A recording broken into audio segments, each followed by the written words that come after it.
Presiden Prabowo Subianto berkunjung ke Amerika Serikat pada Selasa kemarin dan pada Kamis waktu setempat, Presiden akan menaikkan kesepakatan Agreement of Reciprocal Trade dengan Amerika Serikat pada Kamis waktu setempat. Dan sebelumnya, di hadapan para pengusaha Amerika Serikat, Presiden Prabowo menegaskan Indonesia merupakan destinasi investasi yang menarik dan patut diperhitungkan oleh pelaku usaha global.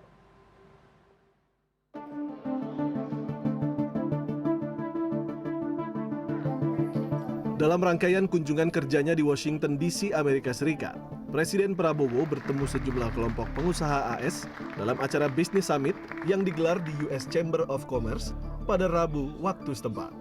Prabowo turut didampingi oleh perwakilan Kamar Dagang dan Industri Kadin, serta beberapa menteri dan sejumlah petinggi badan usaha milik negara atau BUMN. Di depan kelompok pengusaha Amerika, Prabowo mengatakan daya tarik investasi di Indonesia tidak hanya berhenti karena sumber daya alamnya yang melimpah, namun juga karena Indonesia saat ini tengah mendorong percepatan industrialisasi yang membuka peluang investasi baru di berbagai sektor. Untuk itu, Presiden Prabowo turut mengundang pengusaha-pengusaha Amerika Serikat untuk berbisnis dan berinvestasi di Indonesia. We are open. We need investment. We want more investment, and we are confident that we are competitive, we are attractive. I think we are strong in critical minerals. I think I just got a report. I think we have one of the largest rare earth reserves in the world. We are going ahead with processing, downstream industries. And I think Danantara will be a key engine for this move. Sementara itu, Prabowo juga belak-belakan mengakui berbagai kelemahan struktural Indonesia di hadapan investor Amerika Serikat. Ia menyoroti persoalan tata kelola, korupsi, hingga maraknya praktik ekonomi ilegal yang selama ini menggerogoti penerimaan negara. My government is committed to fight against corruption, against malfeasance. We know we have a lot of problems. We have problems of smuggling,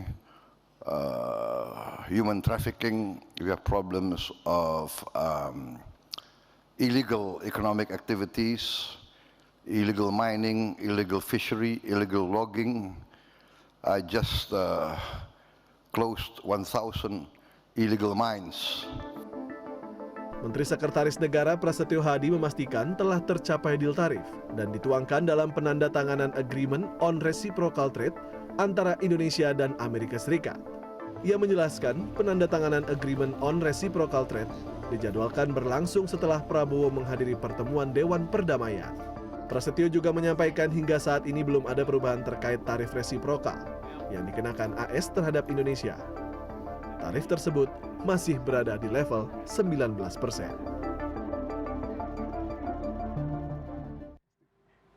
Dan untuk mengetahui agenda Presiden Prabowo di Amerika Serikat, kita sudah terhubung dengan anchor CNN Indonesia Diana Valencia di sana. Diana, selamat pagi waktu Amerika Serikat, dan bisa Anda elaborasi agenda apa yang akan dihadiri oleh Presiden di Amerika Serikat saat ini, dan apakah ada keputusan baru terkait dengan pembahasan tarif dagang di sana, Diana? Ya, selamat pagi jelang siang, Ruli. Betul bahwa memang Presiden Prabowo Subianto punya serangkaian agenda begitu ya, tidak hanya satu, yakni yang saat ini sedang saya tunggu, yakni agenda Board of Peace, tetapi juga nanti Presiden Prabowo Subianto juga ada rencana untuk bertemu dengan sejumlah pihak, yaitu daripada pebisnis yang baru sudah dilakukan, kemudian perihal tarif yang tadi Anda tanyakan antara hari ini atau besok pertemuannya masih kita tunggu. Nah, tapi kalau secara garis besar, Presiden Prabowo Subianto ke Amerika Serikat ini memang bukan kali pertama, Ruli. Kita tahu betul bahwa Presiden Prabowo dan juga Presiden Amerika Serikat Donald Trump ini punya rekam jejak hubungan yang sangat baik. Nah, kalau Anda lihat memang ini di belakang saya, ini merupakan pintu tempat para delegasi dari negara-negara yang hadir ataupun negara-negara anggota Board of Peace yang hadir di KTT Perdana Board of Peace ini datang begitu ya. Tetapi wartawan ataupun tim media dari Presiden pun ini terbatas aksesnya, tidak semua bisa masuk, sehingga kami hanya bisa menunggu di pintu kurang lebih jaraknya sekitar 50 sampai 100 meter begitu dari Institute Peace ataupun National Institute of Peace. Nah, kemudian kalau perihal tarif dagang, nah memang ini sudah sempat disinggung begitu oleh Presiden Prabowo Subianto ketika pertemuan dengan para pebisnis kemarin. Kalau saya kutip begitu ya, Presiden Prabowo menekankan adanya optimisme begitu bahwa akan ada kesepakatan besar begitu yang sudah tercapai antara Amerika Serikat dan juga Indonesia. Nah, kalau saya mengulik-ulik informasi begitu ya dari negosiasi setengah kamarnya begitu ya, ini diharapkan memang tidak semuanya tarif 19% ini turun begitu, tetapi mungkin nanti akan ada di level 15, ada juga 15%, kemudian yang 18%, dan ada juga yang tetap 19%. Namun kita mesti nantikan karena memang hingga saat ini pun posisinya saat ini saya bersama dengan rombongan Menteri Luar Negeri Sugiono. Kemudian tadi juga saya tanyakan begitu kepada teman-teman yang mengikuti agenda Presiden Prabowo Subianto sejak 2 hari lalu tiba di Washington DC, memang masih belum ada pernyataan resmi soal pertemuan tarif dagang, kemudian juga mungkin soal sekiranya hal-hal apa saja yang akan dibahas. Bahkan menteri-menteri yang berkaitan dengan bidang ini, entah itu Pak Erlangga, Pak Rosan, ini juga belum memberikan keterangan. Sehingga memang kita nantikan, tapi tentu kedatangan Presiden Prabowo Subianto ini tentu pasti akan membawa dampak berbeda soal tarif dagang. Mungkin tidak semua bidang yang seperti tadi saya sampaikan, tapi kemungkinan besar akan ada beberapa tarif yang turun gitu. Baik, Diana Valencia melaporkan langsung dari Amerika Serikat. Terima kasih sudah berbagi dengan kami di Indonesia. Selamat tugas kembali Diana, dan tetap jaga kesehatan di sana. Dan Presiden Prabowo Subianto ke Amerika Serikat di tengah negosiasi dengan Presiden Donald Trump terkait tarif yang akan menentukan kerjasama dagang ke depannya. Apakah ada angka persentase baru dalam tarif Amerika Serikat yang bisa diharapkan sebagai terobosan? Dan namun di balik deal-dealan tarif ini ada tawaran impor energi miliaran dolar dan permintaan akses pasar 0%. Ini deal setara atau kompromi yang terlalu mahal? Dan malam ini kita akan bedah bersama faktanya dengan Fitra Faisal, tenaga ahli utama Badan Komunikasi Pemerintah, dan juga masih dengan Mas Ahmad Heri Firdaus, ekonom dari Indef. Saya ke Bang Fitra terlebih dahulu. Bang Fitra, ini kalau tadi Diana sampaikan, para menteri yang hadir di Amerika Serikat yang ikut dengan Pak Presiden, belum ada yang mau berkomentar, kecuali statement bahwa koordinasi komunikasi itu cukup solid gitu ya, cukup terjaga, cukup terjalin. Bahkan tadi bisik-bisik setengah kamar dikatakan ada yang 15, ada yang 18, tetap banyak juga yang 19% gitu tarifnya. Nah, kalau dari Badan Komunikasi Pemerintah sendiri, apakah sudah ada sedikit bocoran, Bang, yang bisa di-share ke kita gitu, sebagai apa yang terjadi di Amerika Serikat gitu? Apakah akan ada perubahan tarif? Gimana, Bang? Ya, jadi tentunya kita tidak ingin mendahului presiden ya, biar bagaimanapun itu adalah bagian dari proses dinamika negosiasi. Tapi kalau sudah melihat dari dokumen-dokumen yang tersebar, itu media juga bisa mengakses bahwa memang ini sudah finalisasi dari 32% ke 19%. Tapi untuk teman-teman pemirsa yang memang mungkin bingung ya, itu reciprocal tarif itu apa? Ya sebelumnya kalau kita ingat tanggal 2 April tahun lalu, Trump itu mengumumkan ada reciprocal tarif yang perhitungannya kurang lebih begini. Jadi ekspor dikurangin importnya Amerika Serikat ke negara tertentu dibagi dengan importnya Amerika Serikat dari negara tertentu. Jadi kalau Indonesia dalam perspektif Amerika Serikat, ekspor US ke Indonesia dikurangin import US dari Indonesia itu sekitar 18 billion US dollar. Dibagi dengan import US dari Indonesia itu 28 billion US dollar. Itu dibagi, jadi dikali 100% itu 64%. Nah, terus habis itu Trump kasih diskon. But we are very kind katanya. Kasih diskon, semuanya kasih diskon. Jadi 50%. Jadi instead of 64% kita dapat 32%. Tapi itu pun sebenarnya lebih tinggi dibandingkan dengan most favored nation tariff atau weighted average tariff yang selama ini ke Amerika Serikat ya. Jadi kita sekitar 8% lah. Jadi 19% itu atau 32% sebenarnya suatu lompatan yang cukup signifikan. Tetapi begini, kita kan juga melihat ya, ini tidak hanya secara bilateral, tapi juga membandingkan dengan antar negara ya. Jadi dari 32% ke 19% itu pencapaian. Caranya kita untuk mengurangi dari 32 ke 19% itu apa? Ya balik lagi ke hitung-hitungan tarif. Ini ibaratnya ya PhD saya bidang international economics, international trade bahkan secara spesifik. Saya sebenarnya belum pernah diajarin perhitungan seperti itu ya selama hidup saya. Nah tapi ya udah nggak apa-apa, kita pakai hitung-hitungan di Tanah Abang aja. Ini kan tawar-tawaran nih. Jadi untuk ada di bawah tangan juga ada sebenarnya. jadi secara unilateral kalau kita lihat, kalau kita paham bahwa oke, itu caranya. Jadi untuk mengurangi tarif, caranya bagaimana? Ya mengurangi defisitnya. Ketika tadi kan ekspor dikurangi impor, kan defisitnya di US ke Indonesia yang sekitar 18 billion US dollar. Nah, kita kurangi defisitnya. Cara mengurangi defisitnya gimana? Dengan membeli produk US lebih banyak. Dan kalau kita lihat perhitungannya sekitar 34 billion US dollar yang kita beli. Sebagai kompensasinya kita dapat 19%. Nah, apakah itu adil atau tidak? Kalau secara bilateral tentunya ini ada spiking begitu ya. Tapi pertama, kita juga harus mengukur efek trade diversionnya. Trade diversion itu artinya apa?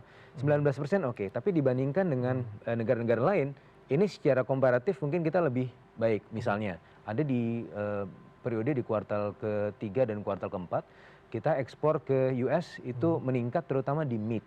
Ya. Kenapa? Meskipun itu belum belum ada fakta di lapangan bahwa kita sudah tanda tangan, tapi bayangan 19% itu sudah mempengaruhi dinamika bisnis di sana. Sehingga pada akhirnya instead of mereka import dari Kanada atau Brazil, yang mana sebenarnya tarifnya lebih tinggi dibandingkan dengan kita, dia impor dari kita gitu. Sehingga ada potensi trade diversion itu juga. Nah, yang terjadi dalam waktu singkat. Nah, ini ya satu hal yang bisa kita lihat. Yang berikutnya adalah apakah kita bisa mengurangi sampai kurang dari 19% ataukah bisa 0%? Sebenarnya nanti ya tergantung nanti pengumuman seperti apa. Tapi ketika kita melihat data-data yang kita ajukan ke sana, itu kita mengajukan 0% tarif untuk kelapa sawit, untuk kakao, untuk produk agriculture dan juga produk mineral kritis. Yang juga tidak kalah penting, ini yang menarik adalah kita juga bisa mengekspor parts and components untuk pesawat. Nah, dalam perjanjian itu kan kita juga beli selain energi 15 billion US dollar, produk pertanian 4 billion US dollar dari US, ada 11 sampai 15 billion US dollar untuk produk pesawat.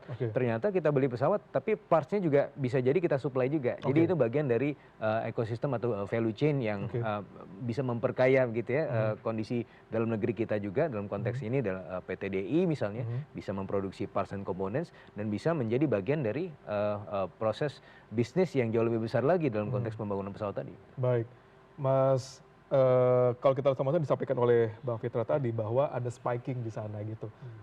Anda ngelihatnya gimana Bang gitu terkait dengan spiking tersebut, bahwa tarif seperti ini yang terjadi di antara Indonesia sama Amerika Serikat? Iya, jadi kita harus ingat bahwa yang menjadi concernnya Amerika Serikat adalah defisit neraca perdagangan mereka dengan semua negara mitranya, termasuk Indonesia.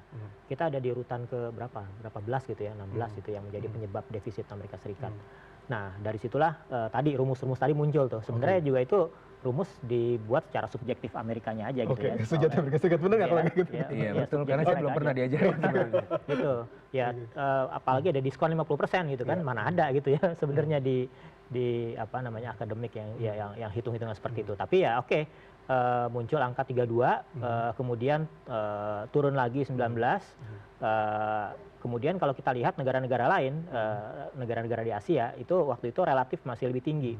Tapi belakangan kan muncul lagi dinamika, beberapa produk unggulan dari negara-negara Asia ya itu mendapat privilege ya 0% ke Amerika Serikat. Nah, ini saya rasa produk-produk tersebut adalah yang menjadi produk penting ya bagi Amerika Serikat. Sebagai contoh, sawit Indonesia juga kan kabarnya 0% ya ke sana ya juga kena. Kenapa? Karena 90% minyak sawit Amerika itu datang dari Indonesia, gitu. Kalau ditarifin pasti pengusaha di sana atau industri di Amerika Serikat yang akan keberatan seperti itu. Nah, ini saya rasa ya kita harus negosiasinya seperti itu. Jadi kita harus segmented per produk gitu ya.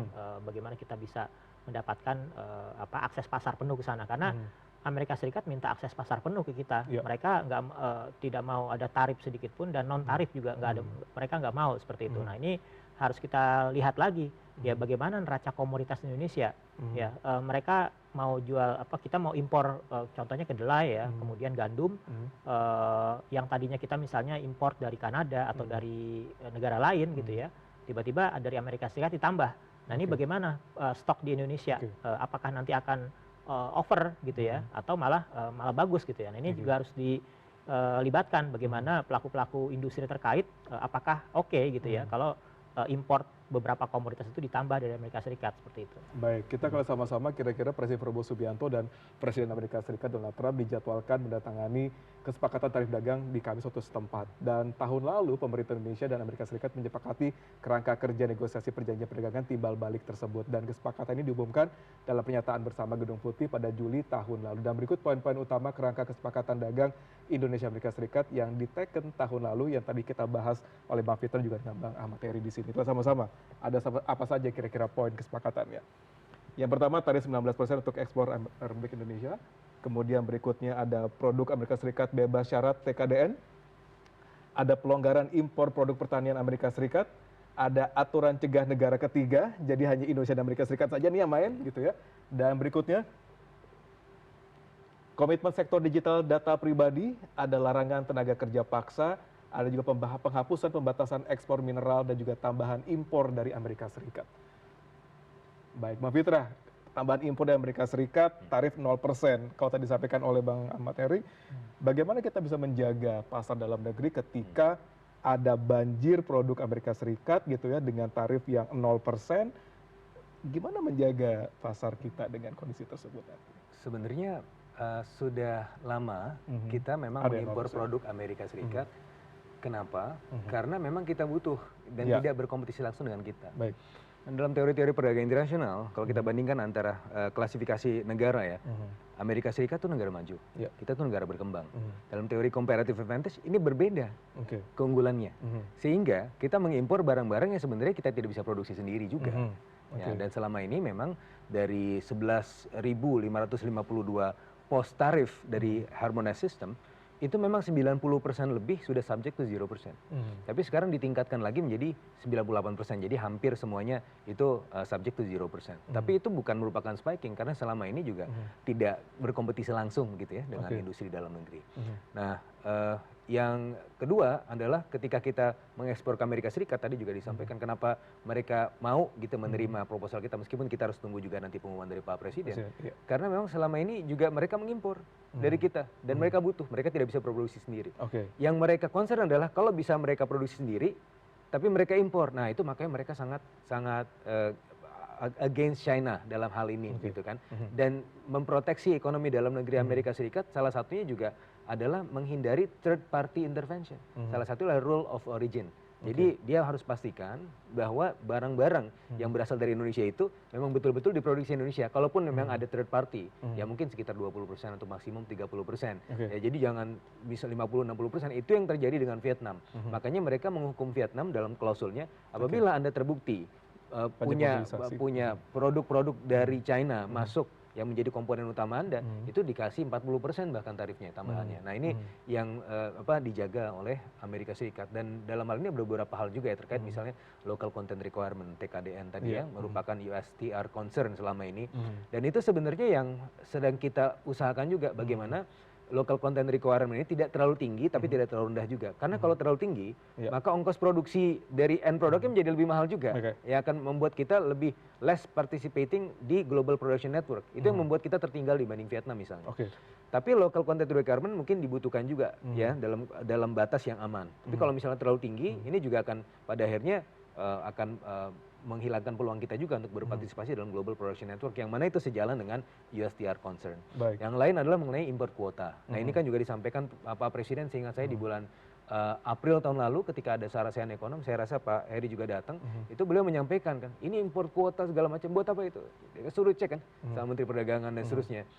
Ini kenapa kita ada import kuota? Itu hanya menguntungkan orang-orang tertentu saja. Karena kan ini bahkan ada di teori buku textbook ekonomi. Ketika ada impor kuota, maka sudah hampir pasti itu ada hengki-pengki. Makanya itu yang harus kita rubah. Bukan impor kuota, tapi kalaupun mau membatasi, ya itu harus pakai minimal tarif. Jadi jangan impor kuota. Kalau impor kuota kan ada license holder nih. Kalau tarif lebih demokratis. Bang Heri, kalau kita lihat sama-sama gitu, Amerika menuntut ada 0% di sana, tapi kita mendapat 19% saat ini gitu ya. Apakah itu Anda melihat suatu konsensus yang cukup seimbang gitu, dua negara? Ya, jadi kami pernah melakukan kajian ya seperti itu. Kira-kira dampak bagi ekonomi makro kita seperti apa, dan kami juga mempertimbangkan negara-negara lain yang dikenakan tarif. Gitu ya. Jadi meskipun ketika tarif kita 19% dengan asumsi negara-negara tetangga kita dapat yang lebih tinggi tarifnya. Nah ternyata penurunan ekspor kita itu bisa lebih besar loh ketimbang penurunan ekspor negara-negara tetangga. Nah kenapa? Ya karena itu biaya produksi kita udah tinggi duluan gitu. Jadi dikenakan tarif yang kecil nggak terlalu signifikan mempengaruhi peningkatan ekspor kita ke sana gitu ya. Nah ini yang menarik. Jadi negara-negara lain yang notabene tarifnya asumsinya lebih tinggi, katakanlah ada yang 25, ya 30, penurunan ekspor mereka tidak sebesar penurunan ekspor Indonesia gitu. Dengan asumsi kita 19% gitu. Ya itu tadi karena biaya produksi kita tinggi gitu. Itu yang harus diperhatikan adalah bagaimana kita melakukan perbaikan struktur di dalam negeri dulu seperti itu untuk produk-produk katakanlah industri seperti itu. Nah ini yang berpengaruh signifikan terhadap daya saing kita di pasar ekspor Amerika Serikat. Sebagai contoh kita banyak ekspor alas kaki ke Amerika, tekstil, garment seperti itu. Nah kita punya kompetitor gitu ya, Vietnam, kemudian Bangladesh katakanlah. Nah bagaimana biaya produksi mereka di negaranya, apakah kita cukup berdaya saing gitu ya dengan tarif yang berbeda gitu ya. Nah ini yang juga harus dipertimbangkan. Jadi ketika 19% ini tidak serta-merta apakah menguntungkan atau tidak. Dan kita lihat juga negara-negara lain. Karena kita kan bersaing dengan negara-negara lain di satu pasar, yaitu pasar Amerika Serikat. Seperti itu. Dan kalau kita lihat sama-sama dengan dari bulan Juli, kemudian hingga Desember, hingga sekarang bulan Februari, ada urutan ataupun ada perjalanan terkait dengan perundingan tarif ini sendiri gitu. Nah kalau dari Bang Fitra, dari Bakom sendiri, apakah sejak Desember 2025 hingga Februari ini, apakah deal-dealan tarif tersebut berjalan stagnan atau memang ada sesuatu yang cukup terlihat gitu perubahannya? Jangan dijawab dulu, karena kita akan bahas ini semua sesaat lagi, tetap di Ekonomi.